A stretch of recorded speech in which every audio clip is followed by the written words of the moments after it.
পড়ো এই আয়াতটি কি আমার সাথে পড়ুন। হাসবিয়াল্লাহু লা ইলাহা ইল্লাহু আলাইহি তাওয়াক্কালতু ওয়া হুয়া রাব্বুল আরশিল আযীম।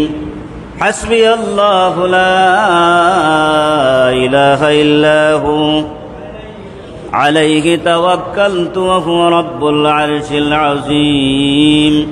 হাসবিয়াল্লাহু লা ইলাহা ইল্লাহু আলাইহি তাওয়াক্কালতু ওয়া হুয়া রাব্বুল আরশিল আযীম। যখন যেই মুহূর্তে মহান আল্লাহ সুবহানাহু ওয়া তাআলার দরবারে চাইবেন, বাদ ফজর বাদ মাগরিব এই দোয়াটি পড়বেন, সাথে সাথে মহান আল্লাহ সুবহানাহু ওয়া তাআলা প্রতিদিন আপনার আমলনামায় এই চাওয়াটি পূরণ করে দিবেন। সুবহানাল্লাহ। এই চাওয়া পাওয়াটি প্রতিদিন আপনার আমার আমলনামায় দান করবেন। সুবহানাল্লাহ।